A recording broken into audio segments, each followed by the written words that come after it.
Humarap sa Sandigan Bayan si Senador Jingo Estrada para sa pagpapatuloy ng pagdinig sa petisyon niyang makapagpiyansa sa kasong kinakaharap niya kaugnay ng pork barrel scam.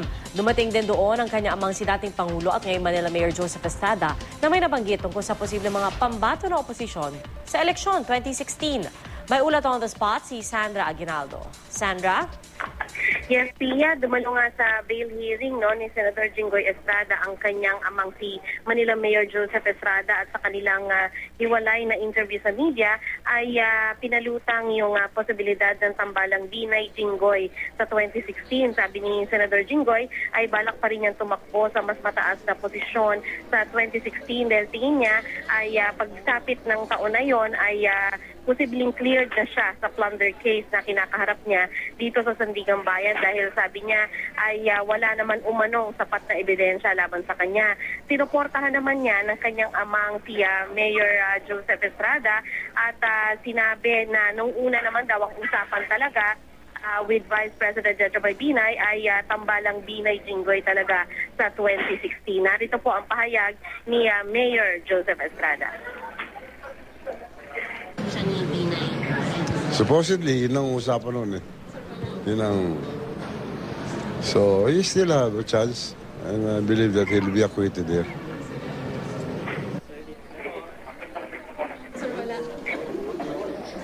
Kaugnay naman sa bail hearing ni Senador Jingoy ay isinalang si Attorney Vic Escalante Jr. na humawak sa investigasyon ng Ombudsman sa PDAP scam at sumailalim siya sa cross-examination ni Attorney Stephen David, ang lawyer ito ni Janet Lim Napoles at sinubukang ipunto o ipakita nitong si David sa harapan ng Sandigan Bayan Justices na tila buo na sa isip umano ng ombudsman investigator na idiin yung mga akusado dito sa PDAP scam at pinaniwalaan na lamang umano ang testimonya ng mga witnesses at sagot naman ng ombudsman investigator ay pinaniwalaan nila ang mga sinabi ng mga witnesses dahil iisa ang kanilang mga sinasabi at gayon din ay nagsagawa naman daw ng verification ang Commission on Audit kaya ito ay ginamit na lamang nila.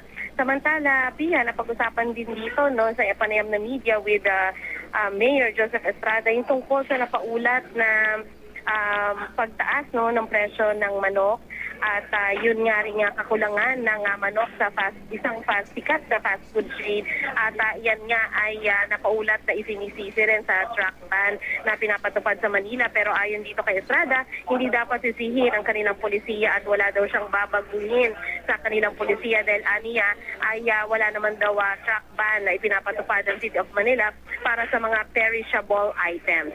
So yan muna, Pia, ang pinakahuling ulat mula dito sa Sandigan Bayan. Pia?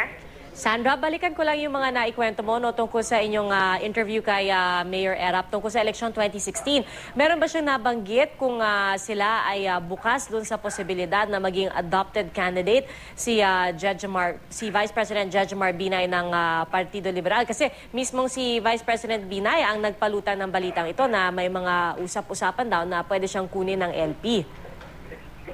Pia, napansin ko na ngayong araw na ito ay medyo mas kumbaga mas softer yung pahayag niya tungkol sa bagay na yan. Earlier kasi nakapanayam ko rin siya mga few days ago at sinabi ni Mayor Estrada na kung hindi raw tatakbo si Vice President Binay under the opposition, mapipilitang mag-field ang opposition ng kalaban niya. Pero ngayon ang sinasabi naman niya ay sa palagay niya, kaya napapaulat iyan dahil nga si Binay daw ay maaring ginugusto rin, marami nakakagusto sa kanya na suportahan siya dahil nga ito ay maganda naman daw performance at maganda rin ang approval rating. At sinasabi rin yan ngayon na ni Erap at pati na rin itong si Senador Jingoy ay sa palagay nila sa huli, tatakbo pa rin siya sa ilalim ng oposisyon. Pia? Maraming salamat, Sandra Aguinaldo.